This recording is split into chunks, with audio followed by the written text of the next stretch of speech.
We're absolutely delighted that that means that we're going to have a little bit longer to hear from our next speaker, Catherine MacPhee, who is the archivist for Skye and Lochalsh Archives based in Portree.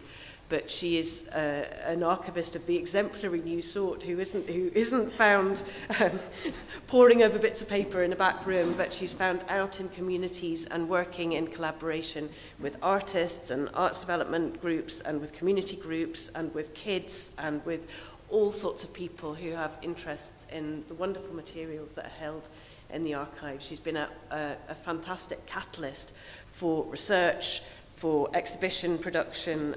She's a great curator in her own right, and we couldn't ask for anybody better to be in charge of the wonderful riches that we have in Highland Archives. And she's going to tell us a little bit about some of the things that come from there, both in terms of the things that she's been able to draw out and research herself, but also, I think, in terms of work that other researchers have done or might be able to do in the future. Okay, hi from the Skye and Lochalsh Archive Centre. It's been really good listening to everyone today and spending some time last night sharing some information on projects. So, beautiful view of Elgol behind us there. Spent a lot of time down there last weekend. So I joined the Highland Archive Service back in 2019, and it was through a traineeship through the Highland Archive Service, and these were done as a service need. They saw the need to fill positions, but there wasn't people here with the skills in the community. And I was really lucky to get the job, and then completed my master's distance learning through the University of Dundee. So there's 4 archive centres in the Highlands and Islands. We are the one at the top there with the wee round building. The big, large one with the orange terracotta structure is one in Inverness, and that whole orange section is records. That's record stores. So it kind of gives you a scale of the volume that we hold in Inverness. So the other 2 are in Lochaber, Fort William, another one at Caithness is the nucleus. And across all 4 of them, we hold a very wide and unique record of the Highlands and Islands past. They're a mixture of official bodies, individuals, societies, giving us a real mind-bending selection across the region. So in addition to this, we also have the Ambala website, which I don't know if many of you have used. This is our digital archive, capturing the history and culture, and comprises of material which has previously been difficult to access. So it's got things like sound recordings, some documents, thousands of images, and these come from libraries, museums, private collections, and ourselves. From the Skye and Lochalsh archive, Duncan Macpherson collection is one of the biggest on there. He was a chemist in Kyle, and it covers almost 50 years. So it allows researchers to weave your way through community life and the family's leisure business concerns, and also the development of his photography techniques and interests. The images on there, there's one from the Second World War, and there's also one there from Urbisig, which was one of his favourite villages. The other 2 images are a recent addition of previously unknown film that he had taken, and we've had this digitised. I'm working on getting this out into the community as soon as possible. It has had a sneaky preview down in Kyle because I felt it was important to take it back to the community there first. So, a little bit about me. So behind me is a map of Loch Bracadale. All the names in Gaelic, it's not that clear, but I can show it to people in person if you're in the archive. This was drawn by a family member of mine. I come from a fishing family, and every rock is named around the coast. So growing up here, I was very, very fortunate that I was given stories of fairies, witches, pipers, caves, rebellion, and round the dinner table stories about protest, Skye Bridge protest, what's happening in the wider world. My family links to historic land reform were frequently shared, and definitely if you know me, I'm still at it today. And also the shifting of our people from village to village to village, from Lorigal to Ramasig to Easy, back to Bracadale, and always asking why? Why did this happen? Where did they go? And I'm sure if you ask my family members, I'm still asking questions to them all today. So my role as an archivist, I'm frequently asked questions relating to migration, empire, clearance, and of course folklore and mythology. The collections in our care capture richness of our shared histories, memories, and this identity woven between artefacts, documents, photographs. And for me, they help us deepen our understanding of our island, our people, and our past. A few months in role, I was feeling I was in the right place, loving what I was getting to do, but I started questioning who was coming in, what was happening with this. It seemed to be a revolving door of ancestral journeys, people from the diaspora, and a handful of dedicated locals from Skye. I felt this urgency to get out into the communities and start capturing what was going on, how can we help, what do you know, did you know we're here? And glaring back at me were these boxes of landed estate owners, and I just thought, where are the Skyenachs? Where's the Crofters? Where's my people? Because all I could read about was he owned this or he owned that, he did this. So I started going out, and then suddenly I was like, where are the women? Because there was very, very little history recorded about the women from the islands. So I set about doing some new ways and learning from people that have done projects across Skye and Lochalsh to engage with folks. So there's a mixture you can see there. I've run some youth groups through Broadford Youth Club. They have a girls group that meets every Wednesday, so we started exploring history from their own area, and they were great crack. It was taking a little bit different from them baking cakes and doing artwork. We started writing plays and writing poetry, and they really started questioning where they lived. We've done events with Margaret Bennett, we've got an exhibition on with an artist, and we quite often have various meetings. So engaging with community groups can really help us kind of reimagine and shape the future. What do we want in a community? People wanting to learn about the history in the community they moved into, and also maybe sharing stories from somebody they haven't seen for a while. So inviting people in for a coffee, a blether, or offering up a space in the archive for people to meet and share is working, and it's gathering more people in. Working with community organisations and trusts has been key, not only to build relationships and capture more of the past, but also to add to the archives. So communities are realising their voices are important, and they're adding into the archive, but still retaining ownership and can use that artefact or item or recording.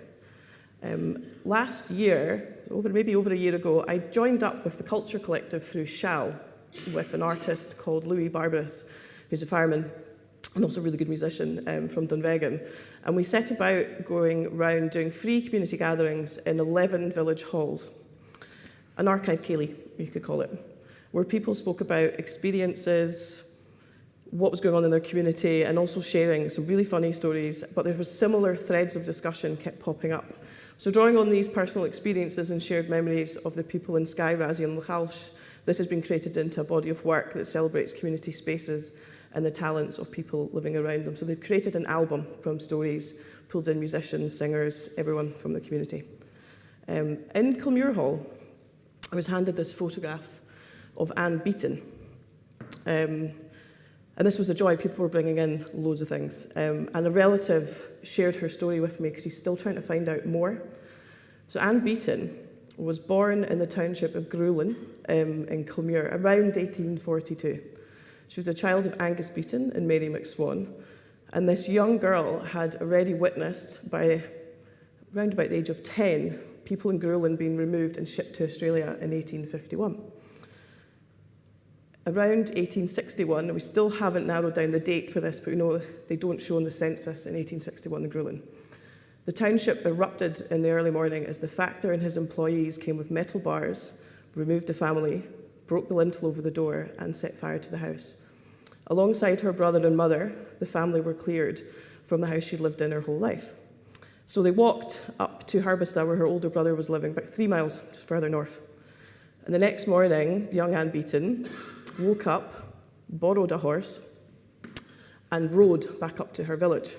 And there she dug out the vegetables that had been on the soil and picked up any remnants from the burnt-out home.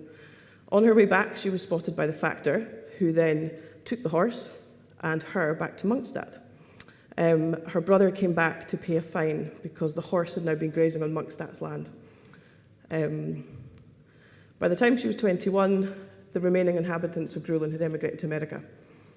Anne left Skye to work in domestic service in Edinburgh and finally became a head housekeeper at Lugar House. She retired back to Uig and then spent the last years of her life at her brother's home back in Herbista, where she passed away in 1945 at the age of 103. I got all this from one photograph from a guy in a hall, and I just thought, wow. Anne's story being shared from the family in a community hall just added another layer and the archive aliveness in the hall. She was very brave, and I imagine it must have been quite a scary thing to go and do. The landowner at the time was a chap called Captain William Fraser. Now, his papers sit within the Kilmuir Estate Papers. He purchased the land off Lord Macdonald in around 1855, And in time, using these records, the Beaton family are going to be able to add more layers and confirm a few extra details to this. I'm not going to do that myself. I could sit and look through these records, but I really want the family to do it, and I can help them find what they're looking for. It's not my story, it's theirs. So the Kilmuir Estate Collection is one of my favourite. Sits within the solicitor records of Christine and Ferguson. The bulk of these derive from Alexander MacDonald's practice from about 1873 to 1900. MacDonald was a factor to several estates during the 1800s. He was Skye's only lawyer, and for many years, is a list here. He worked as a bank agent, a principal, collector of rates and taxes, clerk to 6 school boards, a member of 7 parochial boards, captain of the Portree Rifles Volunteers Association, many other things. He also owned chunks of land from time to time. Some other series held within this estate are Glendale, which is what the map's from. So my own family come from Glendale. There were poets, agitators, so that's where they all came from. So close, a place that's very dear to me. There's also Burnasdale, Strafford, Donald MacDonald of Tormore, Scalpay and Treeslane, amongst many others. So in these you can find cases of crossers agitation, eviction, land leave meetings, shooting rights, the Great Flood in Uig in 1877, but the list is really endless. You can look in at what's been planted, what people are getting fed, you can find school rates, you can really good mixture of letters. I think Chris described it earlier on, sometimes you get gossip between the community. There's a lot of back and fro between people. So the story of Anne Beaton's family is one I've heard of and I've seen frequently within the collections, in books and in oral histories. I think what Anne's family will experience is a form of internal displacement where you're moved from one village to another. And these can be traced using estate records. People found themselves like perpetually homeless, getting made homeless over and over again. So in common with other landlords, Captain Fraser set about to increase the income from his estate in Skye. He did this by raising rents, rearranging tenants. New crofting townships were created on poorer land, and more arable farms were made into single holdings for sheep. One example of this was in Glenconnan or Glenuig. Documents from the Kilmuir estate papers suggest at least part of these removals took place in 1864, so not too within the same time frame as the Beaton family's house was set on fire. So in 1864, when the grazings of Pennacoinach, now I might be pronouncing that wrong, and North Cool were let to John Stewart of Duntullum, he was a prominent farmer. So by comparing the rent rolls of 1863 and 4 and 1866-7, we can see a small tenants disappearing from one side of Glenconnan and reappearing over at Sheader. So that's the 2 rent rolls there where you can follow these, the kind of migration of people on there. So you've got a Kilmuir estate rental showing Malcolm Nicholson at 8 Talentane. And Malcolm gave evidence at the Napier Commission in 1883. And then you can see Malcolm Nicholson at 5 Sheader. And some of his neighbours were also removed to the other side of Glenconnan in 1864. And they appear in the documents on here in Pennacoinach and North Cool, Talentane. And these were all in the hands of Captain Fraser and part of the Glenuig or Glenconnan. So it ties in with various other records, so evidence given in the Napier Commission to hear the testimony of crofters, cotters, factors and landowners. At the hearing in Uig, Malcolm Nicholson, then living at Sheader on the opposite side of Glenconnan, spoke about the enforced removals which had taken place in his lifetime. And other neighbours backed up the evidence, and the struggling to exist on the poorer north-facing land were being blamed for, and the blame for these difficulties was laid at Fraser's door. Many believed that natural justice was served on the landlord when in 1877 a massive flood went through Uig in the autumn.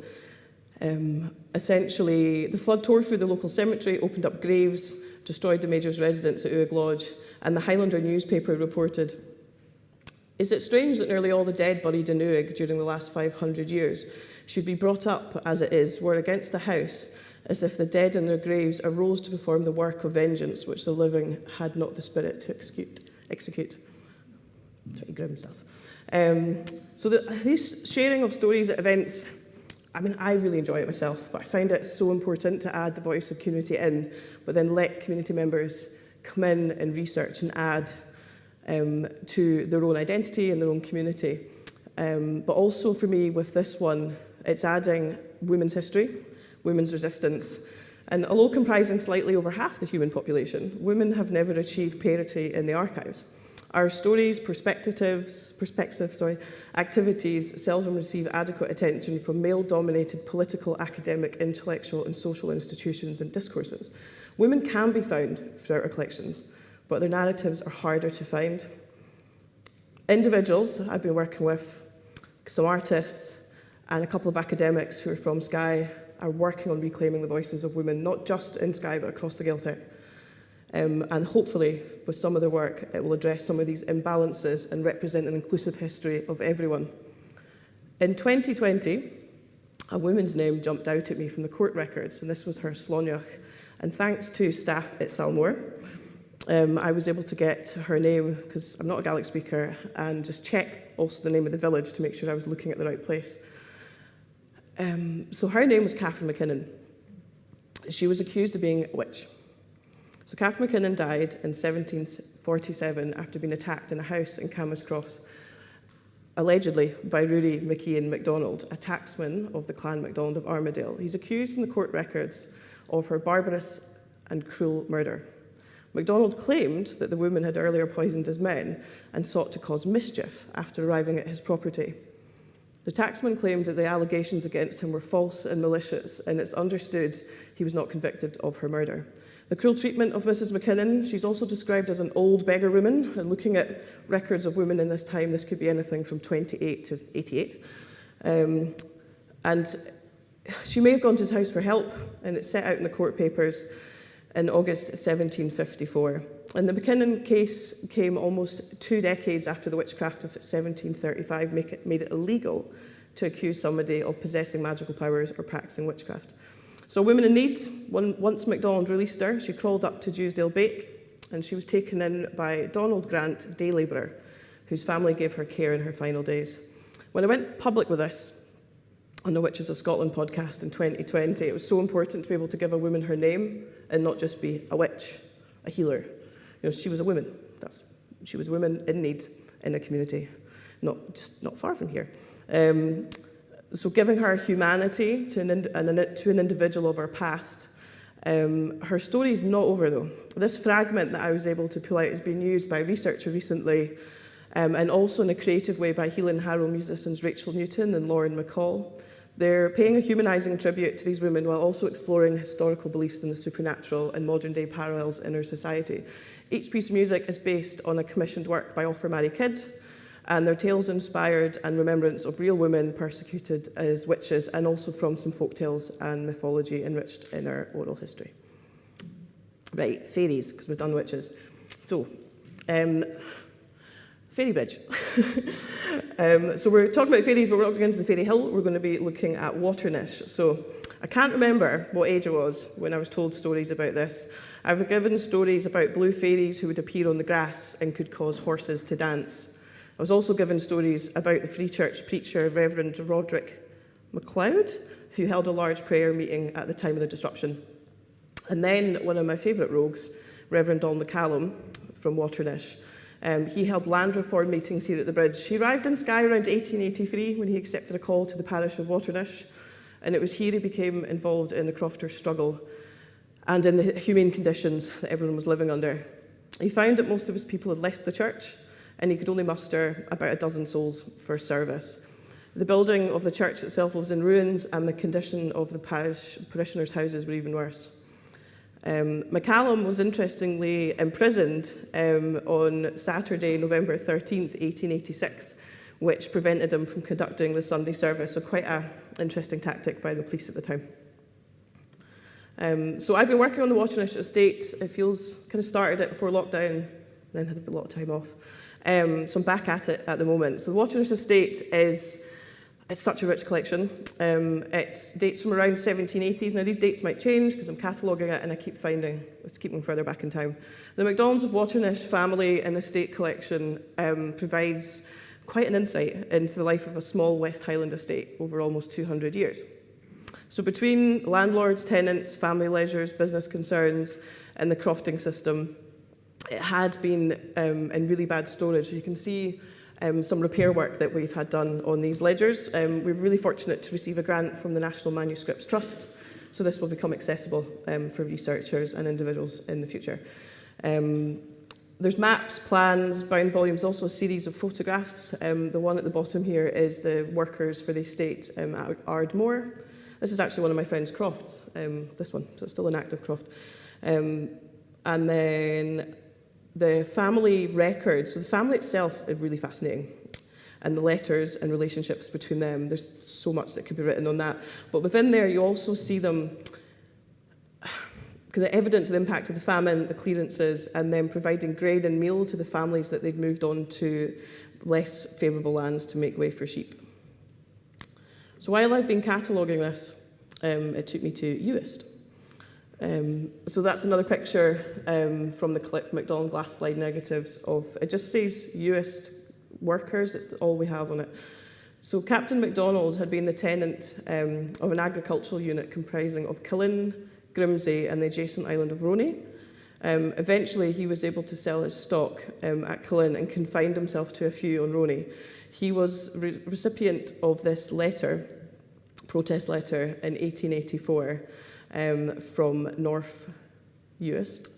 And it says, I don't know if you can read that, probably not. We, the inhabitants of Grimsay, have gathered ourselves together on this day, the 5th of November, on the purpose of taking possession of the land of Killin and Rona. These places, which were inhabited, scrolled up too far, and cultivated, and also being the dwelling of our forefathers, were taken from them in a disorderly and silky way, given to men that were not in the need of, like yourself, which caused these poor men to leave their native country to foreign and strange lands to meet with difficulties and hardships of which you and your like are not aware and are too numerous to mention here. Therefore, we agreed to take between ourselves and write to you a warning to take charge of your stock before next Martinmas. And again, you've confessed that your only need of these places was for hunting, sporting about for otter and seals, and of which we can draw a strong complaint against you for preventing seaweed from us, so that we can have manure for our lands. Was this not a cause to keep the profit of the earth back from us? But the like of you never took on such things. It's too low for you, but the poor must do it. So, quite a letter. I've used it a few times. I'm not going too far back. Yeah, I'm going to see some cartoons next. And we've been using that letter with school groups talking about, migration, movement, and how would they respond today if that happened to them? What method of communication would they use? But there is a few more letters. This protest continues on within the collection, so anyone's welcome to come and see them. So links to empire are woven throughout the collections. While I've been cataloguing Lochalsh, I've been finding some links to the East India Company.